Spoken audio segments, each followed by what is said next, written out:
Sister demanded half of my settlement. Settlement was for injuries she caused, so judge laughed at her. My sister is standing 3 feet away from me in a courtroom, pointing at my cane like it's a prop I brought for attention, and she says, loud enough for everyone to hear, she wouldn't even have that money if it wasn't for me. I deserve half. The words hit the air and just hang there, ugly and unreal. I can feel the hardwood of the bench under my palms because I'm gripping it to keep from shaking. My knee brace is biting into my skin. My mouth tastes like stale coffee and stress. The bailiff's eyes flick from her to me like he's watching something that could either become a tantrum or a headline.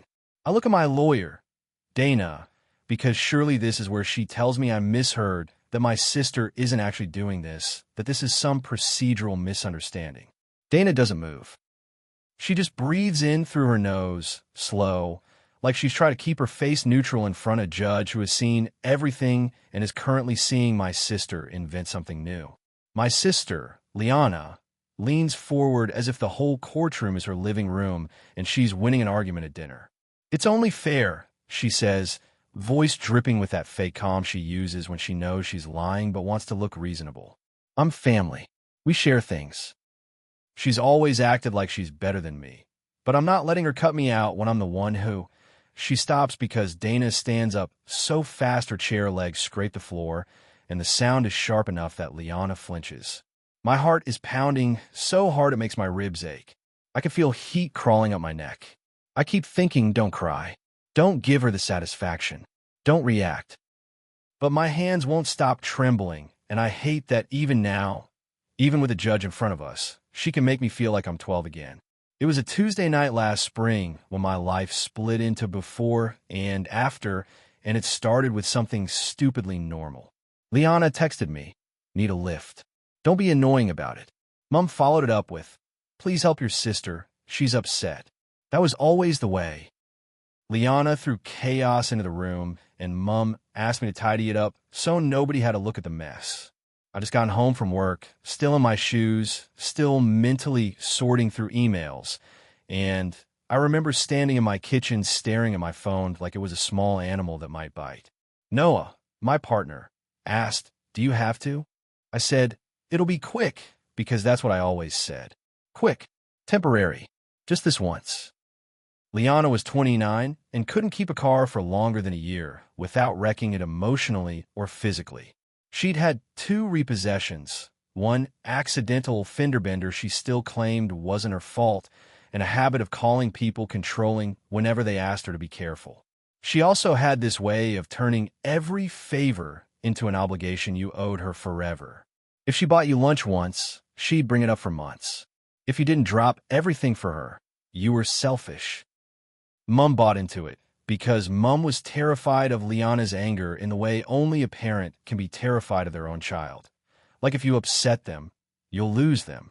I drove to the bar she said she was at, even though I didn't like the area and even though it was late. She came out swaying slightly, hair messy, lipstick smudged like she'd been wiping her mouth with the back of her hand. She slid into the passenger seat and said, finally, like I'd been late on purpose. The car filled with the smell of perfume and alcohol. I asked, are you okay to get home? And she snapped, don't start. I'm Euphina. We didn't even make it out of the parking lot before she started picking at me. You and Noah, she said, staring out the window. You think you're so settled, so perfect. I kept my eyes on the road and said, I'm not doing this tonight. She laughed once sharp. You never do anything fun, she said. You're just like Dad. That line landed like a slap, because Dad was awful to Mom in ways everyone politely ignored. Not always physical, but always sharp and controlling, always the kind of man who made a room smaller just by standing in it. Liana loved throwing comparisons like knives and then acting offended when people bled. I felt my jaw tighten. Don't, I said. Not that. She shrugged, still smirking. Whatever. It's true. We hit a red light near the main road. Liana's phone buzzed, and she looked down, then groaned dramatically. I left my bag, she said. Where? I asked. In the bar. She turned to me like it was obvious. Go back. No, I said, and it came out firmer than I expected. I'm not going back. It's late. You could get it tomorrow. She stared at me, eyes glassy but sharp. Are you kidding? She said. My wallet is in there. My ID. My keys. You don't even have keys, I said before I could stop myself. Your car's gone. Her expression snapped. Wow, she said, voice rising. You really can't stop judging me, can you? Liana. Turn around, she ordered, and there was that familiar tone, like she was entitled to command and I was supposed to obey. I should have ended it there. I should have pulled over, called her an Uber, walked away. But I didn't, because the idea of her walking into that bar alone, drunk, angry, felt dangerous. Because I still had that stupid reflex that said keeping her safe was my responsibility. So I said, fine, and I made a slow U-turn toward the lot, swallowing the taste of resentment. That's what happened. We were coming back around the corner near the entrance when a car behind us honked. Liana twisted in her seat and flicked the driver off through the rear window, like she was proud of herself. The car honked again. Liana's body went tight, furious. He can wait, she hissed. Just relax, I said, and I wasn't even talking to the other driver. I was talking to her, to the hurricane energy building beside me. She reached across the center console and grabbed my steering wheel. Not a playful tap, a hard yank. Her nails dug into the leather. The wheel jerked under my hands. My stomach dropped so fast I felt sick. Liana, I shouted, and my voice cracked with genuine fear. My foot slammed the brake, but it was too late. The car swerved, clipped the curb, and my head whipped so hard my neck screamed. There was a horrible crunch as we hit a pole, more glancing than direct, but enough to jolt my whole body forward and snap it back. The seatbelt caught me, biting across my chest. My right knee smashed into the dashboard. For a second, everything was ringing and bright and wrong. Liana sat there blinking like she couldn't process consequences. Then she started screaming at me. What did you do? She shrieked, like I'd intentionally crashed us to punish her. I tried to move, and pain shot through my knee, so sharp I saw stars. I made a sound I didn't recognize, half gasp, half sob. I pressed my hand to my leg and felt heat blooming under my skin. My hand was shaking so badly, I couldn't even unbuckle properly. A man ran over from the sidewalk. Are you okay? He asked, voice urgent. I remember his face only in fragments. Beard, concerned eyes, hands hovering like he didn't know if he should touch me. Liana shoved her door open and stumbled out, yelling, She's crazy. She just overreacted. I was still strapped in, trying to breathe through pain, trying to keep my vision steady. The other driver got out too, furious, but the moment he saw me hunched and pale, his anger shifted into something else. He looked at Liana and said, What the hell were you doing? Liana said she was being dramatic, and then she tried to walk away like the pole had jumped out at us. The ambulance came. The police came. I gave my statement with my teeth chattering. I told them exactly what happened because shock makes you honest in a way politeness never could. Liana tried to interrupt, tried to laugh it off, tried to minimize it. The officer asked her how much she'd had to drink. Liana said, Enough to have fun, like that was charming. The officer's face didn't change. Noah arrived, and his face went white when he saw my leg. He held my hand so tight it almost hurt, and I remember him whispering, I'm here, like he was trying to anchor me to the earth. The injury itself wasn't one clean break. It was messy, torn ligaments, a fractured kneecap, whiplash that made my neck seize for weeks, physical therapy, a brace that made me sweat, pain that came in weird waves, fine one day, then stabbing the next. I missed work. I lost a promotion opportunity because I couldn't travel for a project I was supposed to lead. I couldn't drive for a while, which meant relying on Noah like I was made of glass. I hated that part almost as much as the pain.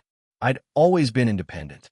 Liana's single impulsive move had turned me into someone who counted stairs and planned walks like a military operation. At first, Mom reacted the way she always does, panic, then denial, then smoothing. She cried at the hospital and said, This is just an accident, darling. And I remember thinking, no, accidents are random. This wasn't random. This was Liana's entitlement made physical. Liana didn't apologize. Not really. She sent one text that said, "Hope you are okay." That was hectic. Hectic. Like we'd both been inconvenienced by traffic. When Noah read it, his hands curled into fists. "That's it," he said. "That's all she has." Mom kept urging me to let it go because she feels bad. Liana showed zero signs of feeling bad unless someone was watching. When relatives called, she'd put on a trembling voice and say, "I can't believe this happened," like she was a victim too. The settlement came later, after months of appointments and paperwork. It wasn't a lottery ticket. It was an insurance claim and a personal injury settlement that covered medical bills, lost wages, rehab, and ongoing treatment. There were reports, assessments, boring numbers attached to every miserable detail of my recovery. I didn't want to sue anyone, honestly. I wanted my knee back. I wanted my sleep back. But the costs stacked up, and the insurer wasn't going to hand over money because I was nice. Liana discovered the settlement amount the way she discovers everything, by prying. Mom mentioned something to an aunt, the aunt mentioned it to someone else, and suddenly Liana texted me. "So, you got paid for being dramatic?" I stared at that message, so long my eyes went dry. I replied, "It's not paid. It covers medical and lost income." She responded instantly, "Money is money. You wouldn't have it if not for me. You owe me." I felt my whole body go cold. I typed, "You caused it." She typed back, "You always blame me for everything. You've always been jealous." Jealous? Of what? The chaos? The constant crisis? The ability to be reckless and still have Mom begging people to forgive you? I didn't answer. I told Noah. His face tightened in a way that scared me. "We need to document everything," he said. "Because she's not joking." I thought it was bluster at first. Liana says wild things when she's angry. She threatens, then forgets. But then she started telling people I took advantage of the accident. She told our cousin I exaggerated my injury. She told Mom I was milking it. Mom repeated it once, softly, like a suggestion, and Noah said, very calmly, "Stop," in a tone I'd never heard from him. Mom flinched like a child. Then Liana did the thing I still can't fully wrap my head around. She filed paperwork. She tried to insert herself into the settlement as if she had a right to it. She claimed she contributed by being involved, that it was family money, that she needed help because she was struggling. She dressed greed up as need and assumed the universe would agree with her. When I got served with the documents, my hand shook so hard I dropped the envelope on the kitchen counter and it slid off, scattering pages like a bad movie. Noah picked them up, read the first paragraph, and said, "Oh my God." The filing was full of Liana logic, half truth, half fantasy. She argued that because she was in the car, she was impacted. She claimed she had emotional distress. She implied I'd excluded her from compensation. She demanded 50% of the settlement, like she was ordering a meal. Dana, my lawyer, read it and looked at me over her glasses. "Has she always been like this?" she asked. I laughed once brittle. "Yes," I said. "She just usually keeps in the family." Dana nodded like that confirmed something. "Okay," she said. "Then we handle it like we handle facts." The lead up to the hearing was surreal. Mom begged me to just give her something to make it go away. "Even a little," she said, voice pleading. "She's your sister." I said. She grabbed my steering wheel. Mom cried. She didn't mean to. "Hier." "Mom," I said slowly, "that doesn't matter. Look at my leg." Mom looked at my brace and then looked away, like if she didn't see it, she could pretend it wasn't that bad. Liana sent me messages oscillating between sweet and venomous. One day, "We can work this out like adults." Next day, "If you don't give me what I deserve, I'll tell everyone what you're really like." Like I had secrets she could expose. Like she was the keeper of my reputation. The night before court, I barely slept. My knee ached the way it does when my body is stressed. Noah lay beside me, awake too, and he whispered, "No matter what happens tomorrow, you're not crazy."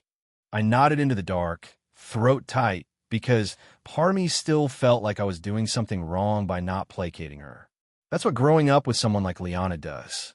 You start believing peace is your job. Then we were in the courtroom, and she said it out loud. She deserved half. Dana spoke first. She laid out the facts with a clean calm that made me want to cry from gratitude. She referenced the police report, the witness statement, the medical assessments, the settlement structure. She said words like causation and damages and no legal basis, and it sounded like sanity. Liana represented herself, which should have been the first sign this was going to be a circus. She stood up with a folder full of crumpled papers and started talking about fairness, like the legal system runs on vibes. She said, "I'm the reason she got that payout," with her whole chest, like she was proud. She said she suffered too, because the crash traumatized her. She said she was family, so she should benefit.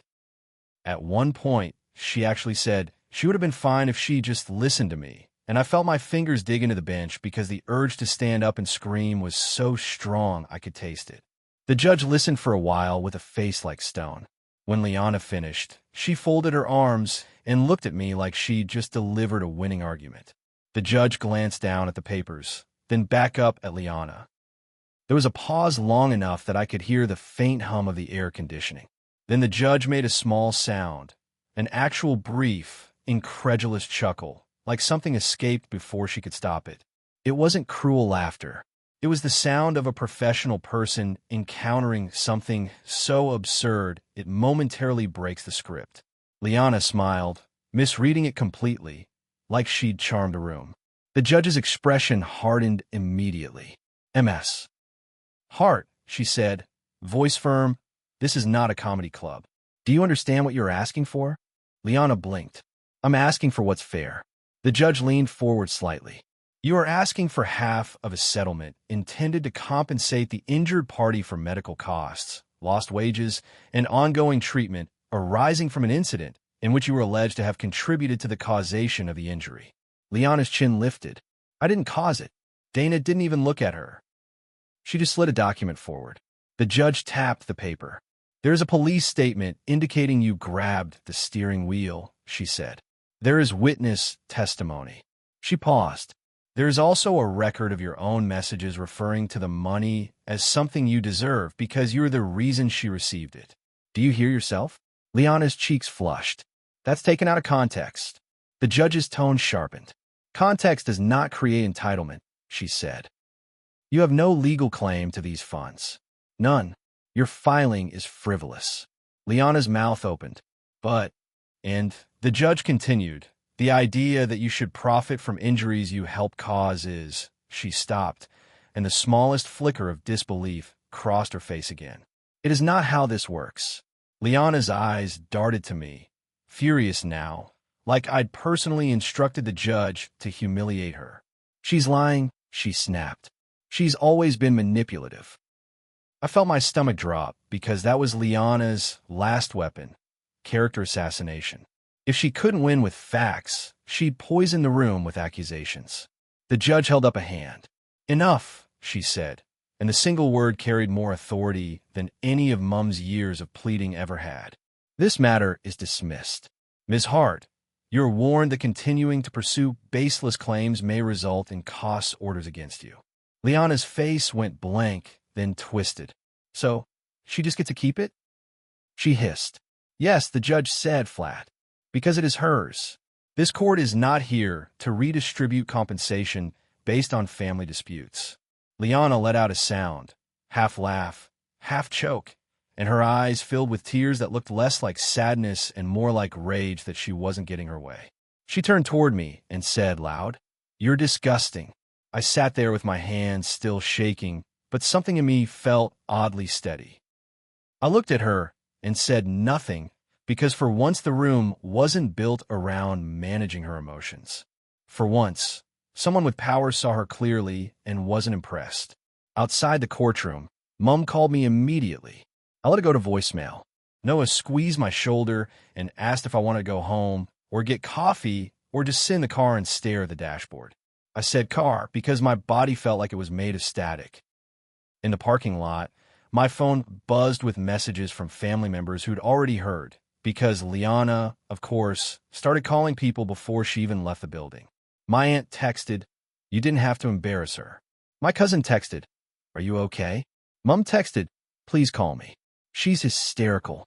I stare at Mom's message, and I felt something shift again, smaller, but just as important as the courtroom moment. Mom wasn't asking if I was okay. She was asking me to fix Liana. Noah watched my face and said quietly, "You don't have to." I swallowed. My knee throbbed. The world outside the car looked too bright. "I know," I whispered, and I meant it. That night, I finally called Mom. I didn't want to punish her with silence. I just needed to speak without being pulled into the usual pattern. Mom answered like she'd been holding her breath. "Where are you?" she demanded. "How could you let go that far?" I laughed once, sharp with disbelief. "Mom," I said. She filed against me. "She did. She's struggling," Mom pleaded. "She needs help." "So do I," I said, and my voice cracked on the last word. "I'm still in pain. I still have appointments. I'm still paying for what happened." Mom's tone turned wounded. "You're being cold." I pressed my forehead against the car window, eyes closing. "No," I said. "I'm being done." Mom went quiet. Then she said, softer, "She's your sister." And she grabbed my steering wheel. I replied, and I didn't soften it this time. "I'm not funding her life because she hurt me." Mom started crying. "I just want peace." "I want peace too," I said, and my voice was tired. "But your peace can't keep costing me." After that, I went low contact with Liana, not as a dramatic punishment, as a boundary that kept my heart from being used as a punching bag. I blocked her number after she left me a voicemail calling me a thief. I blocked her on socials because I couldn't stand the way she watched my life like she was looking for angles. I told family members that if they wanted a relationship with me, they could have one, but I wasn't discussing Liana's finances, her feelings, her side. If they pushed, I ended the conversation. Some people didn't like it. Some people acted like I was the one tearing the family apart. But the strangest thing happened when I stopped reacting. Life got quieter. My body still hurt, but my mind wasn't constantly braced for the next explosion. A month after court, I got a letter in the mail about ongoing treatment coverage. It was boring, administrative, normal, exactly what a settlement is supposed to be. Money assigned to healing, not to rewarding someone else's entitlement. I sat at my kitchen table and cried, not because I was happy, but because I felt this deep exhaustion finally release.